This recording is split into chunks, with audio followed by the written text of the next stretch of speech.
Hello, friends. Thank you for joining me here. My name is Elias. As the lovely presenter was just saying, I have the pleasure of leading strategy and operations for Google for Startups. And before I did that, I spent about 7 years of my life in Dublin running the sales team for ads for Northern Europe for Google. And I think my observation from both roles that I've had is that there's two things that continuously come back. One of them is you need to continuously, ruthlessly prioritize, because there is 100,000 things that you can do in order to bring more sales to the organization, in order to make your team structured in a better way, in order to hit KPIs. Always 100,000 things to do. So which are the 1, 2, 3 ones that you're going to pick, right? The other thing is that if you do this well, you can scale yourself in a way. And the one thing that a big organization is always going to ask from you, and that a small organization also is going to ask from you, is that you do more with less. You execute faster, you go bigger. And especially if you're a founder, you have all of these things that you need to do in a day. Your day is hectic. Where do you even start? How do you scale yourself? So, we've covered this. I'm very happy to see. So basically, there's this problem of prioritization on the one hand, and of sort of scaling yourself and scaling your time on the other hand. And this is where I got really interested in the topic of OKR setting, which is a framework that we've used at Google for a really long time, and I have a ton of experience with, and I've experienced a lot of pain with as well. I've learned some hard lessons, so I hope that I can bring you a little bit of my wisdom today, a little bit of the lessons that I've learned, and really happy to answer any questions afterwards as well. So where did the OKR story start? Like, why is Google so entrenched in the idea of OKRs? Well, it all started with this very fine gentleman, Mr. Doerr, who in 1999 made a pretty cool decision. Back then, he was an investor at Kleiner Perkins, and he saw this company that was still in beta, and he's like, I'm going to throw a cool 12 million at the startup, and maybe it's going to do well. That startup was Google. I think by current calculations, he made something like a 350x return. So he's, as you can see on the slide, he's a very happy man. He smiles a lot while he's lounging on his millions. And so this guy became an investor, became a board member, and he walked into one of the first board meetings, and he's like, guys, I got something from you. I have this beautiful slide. And I think we're all very happy that this guy went into VC and not into graphic design, but this is the actual slide he used in a meeting with Larry and Sergey, the founders. Susan Wojcicki was there as well. And he said, I have an objective today. Together with you, I'm going to develop this workable model for planning as measured by these 3 things. I'm going to give you a presentation. I'm going to finish it on time. I'm going to complete a sample set of objectives and key results together with you for the next 3 months. And then we're all going to agree that this is what we're going to use for the next 3 months. This is basically OKR setting. This is where it came from. From that day, it's been a constant at Google. The first thing you hear when you enter the company is, here are the company OKRs. So we're still using it. So what gives? What's OKRs? Why do we feel so strongly about this thing? The O stands for objective, what you're trying to achieve. The KR stands for key results. The key results tell you if you've accomplished your objective, and they're measurable. They're outcomes within a time range. And basically, the thing you do is you sit down, and for a quarter, you define what your OKRs are. What are the number of objectives that I'm going to drive, and what are the key results that will help me realize those big objectives? There's a couple of side notes to this. Number one is a good objective. I always compare it with the O emoji. Do you guys know the O emoji when you're like sending someone a message like, oh. If you as a management team, as a leader of your startup, you set an objective, the feeling, the response you want to get from your team is the O emoji. Oh. Why? Because that will mean that what you're trying to accomplish is big. Like, they need to see this and they need to understand, like, this is meaningful, this is inspiring, and over a couple of beer with their friends, they're going to say, like, our CEO has gone mad, right? We're never going to achieve this thing. However, maybe I have a few ideas of how I can contribute to it. I think it's the right thing to do for the company, this objective. It's very ambitious. I'm very uncomfortable with the idea of having to do this, but let's give it a try, and I have some ideas. That's the feeling. Does that make sense? Great. So, a very simple hypothetical example. As Google for Startups, we have the pleasure of running a bunch of programs with startups and supporting them. So one objective for us could be ensure that 100% of the startups that we work with set perfect OKRs. Not good OKRs, not 90% of startups that we work with. 100% set perfect OKRs. They get really good at this. That's an example.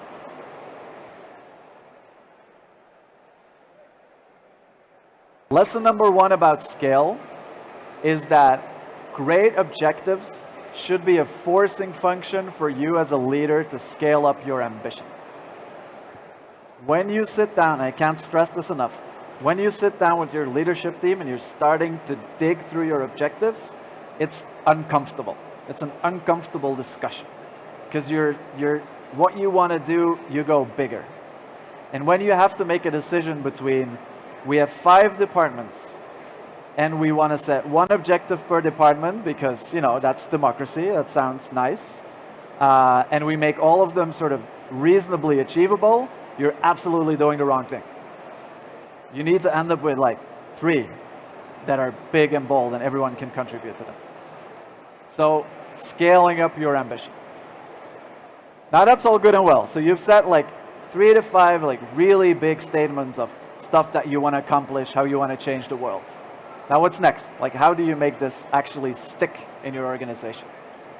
You set key results, the 3 bullet points below on that lovely slide. They're quantifiable and measurable. Transparently, everyone in your team needs to be able to find the data to measure that thing. It's non-subjective, and you know whether or not you're achieving it. And it clearly has a link to the objective. Makes the objective achievable, sort of. At least it's the best things that you can think of, the best milestones you can think of in order for you to reach that big, earth-shattering goal that you have. So in the example where we set our objective of 100% of GFS-supported startups have perfect OKRs, like, where do we start? What can we measure?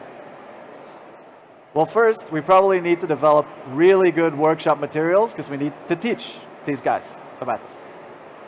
Secondly, in the example that we have 100 of startups in our portfolio, we want to reach all of them, and we want to make sure that the satisfaction score is 5 out of 5. Like, we delivered this in a really good way, perfectly measurable, and then we're going to sit down with each individual one of them and run a review and help them sort of dig into what these OKRs are that they've set. 3 very measurable things. At the end of the quarter, I will know whether or not these have happened. Okay. Checks in the box, right? And as a result, hopefully, I get really close to reaching my big objectives. And that's sort of the second avenue where scale comes in. Great key results help you as a founder, as a leader, scale up yourself. Because if you've defined these well, and you've communicated these well, everyone knows what to do. There's not a lot of extra guidance to give anymore. Gonna reach these objectives, supported by these key results, and let's go. Vamos, right? Vamos. So great, you've done that. You have now officially reached scale. You've sat down with your management team, you have a couple of O's, you have a bunch of KRs. Cool, you can chill. Company's done. Sort of. Not Not entirely, but sort of. I've learned 3 lessons that I love to share with you. This one is the funniest one that you will encounter. Never underestimate the creativity of ambitious, smart people who you give massive goals. Has any of you run a sales team? Yeah? A couple of you? Okay. So one of my favorite examples of where the creativity of salespeople comes in is if you're trying to drive net new business. Makes total sense. Net new business in your mind is like, well, we've never done business with this party, with this potential client, and now we're going to try and sell something to them so we can measure that. How about clients that we sold to 3 years ago? Are they net new business? How about 2 years ago? How about 5 years ago? How about a new department in an existing client that I have a relationship with, but we've never sold to that person? Is that net new business? Can that help me reach my target? The list goes on and on, right? People get creative with this stuff. If you throw a KPI on something, people will find a way to hit it with creativity. So always think about the unintended consequences when you're setting key results. And again, hash this through. Hash this through. Find some hypotheses and communicate them with your team very early on, because they will know exactly the holes. They will be able to poke the holes in your key results. Second thing is, if you scale problems, you have a lot more problems. To the example where you have 5 departments and you sit down in a circle and you give each of them an objective, and then there's like a couple of other passion projects from some people, and in the end you end up with, let's say, 10 objectives, and then you add 5 key results to each objective because it's really hard to choose. You now have 50 KPIs that you're tracking in your organization, and you're a team of 10 people. So, like, what the hell are you doing? This happens. I've gone through those motions where you sit with a leadership team of 10, and in the end, you have 12 objectives, because it's very hard to say no to, I don't know, to the marketing guy or the finance girl. So hashing this through is very, very, very important. And thirdly, the third big lesson for me in OKRs is even this engine for scale that OKRs can be, it needs fuel. So where I made the joke that if you set these, you can sort of relax and, it's done, it's not done. The fuel that you need to inject in this machine is management. In the end, it comes down to 2 things. You need to make sure you communicate these super clearly to everyone in your organization all the time, right? And secondly, if you sit down with your team members in one-on-ones, you're discussing this every single week. You're discussing how is the thing that you're doing contributing to the key result, to the big objectives that we're trying to reach. And you have it on your Asana as goals, and you have them linked so you can check things, or you have them in a sheet, in a Google Doc, I don't care. But if you don't put in the work of going back to them again and again and again and again, it will never work. So you set them, you sort of scale yourself, but then you follow up like a crazy person. And that sort of works. Thank you for coming to my TED Talk. That was the really quick version of OKRs. Are there any questions? Does this make sense? Yes. I think we have a mic. Lovely. I'm very happy to talk to you, because when is the right stage of a startup where you say it's a sweet spot to set the OKRs? Because I've launched the startup from start, and even monthly we are changing and pivoting. Right. So that, is it too soon? I don't think so. It depends on what you're trying to reach, I think. I think there's 2 things to keep in mind. How many people are you in the pivoting? Okay, it was in the past. 4. 4 full-timers. Okay. So I think 1, the beauty of OKRs is that it creates transparency about what everyone's doing, and that you're able to follow for example, as the business person, you know exactly what's going on on the tech side of things, right? And you're able to follow the progress, ideally. So that's one. So it has this function of transparently communicating. The other thing is it forces you, again, to sit down with your co-founders and to really hash out the strategy. Even though you're ready to pivot, right?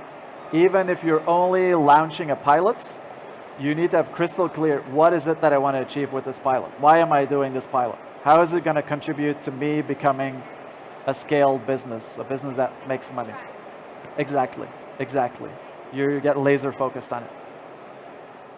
Great question. ¿Qué más? There. Hi. Hi. So, can you please share some of your experiences about tying compensation to achieving OKRs? So, you set your KPIs for your employees, and then you probably want to play around with compensation for that, or maybe. In your own experience, which things have you seen really succeed and fail really hard? And maybe there's something valuable you can share about that? Oh, that's a very tricky question. I love it. It has potential value, but it also has a big potential risk. And I think the biggest potential risk you need to keep into account is that O emoji thing that I talked about, you know, going really big on an objective. If you're telling people, I'm going to set this crazy goal, and with our startup in the next half year, we're gonna, you know, take all of the carbon emissions out of the stratosphere. Great ambitious goal. I love it. I'm inspired by that. And I'm gonna pay you based on you achieving that or not. Now I'm slightly less inspired, right? Like my appetite for taking risks just went down. So I think that's a very, very tricky one. I think where it can work is for certain key results. If you have certain, let's say sales is like the obvious example, right? Yeah. So I think the thing to keep in mind is that if you tie compensation to it, you need to make sure you're setting stretch goals that are achievable. That's the overall framework. Because then, you know, people are not going to run away from you because you've just hit them with something that they're never going to achieve and they're not going to get paid. It's the same thing like if you would be in a sales team and your target is unreachable every time and 70% of your compensation is tied to sales, you know, that's not a great look. So if your key R is something that's controllable, which it should be, I think that is where you can tie to. Your overall objective, I wouldn't do, and also I wouldn't do it on the entirety of your OKRs. Yeah, welcome. Love that question. Do we have time for one more? No, we don't have time for one more. Pleasure talking to you. Come find me. I have an email address. Drop me an email.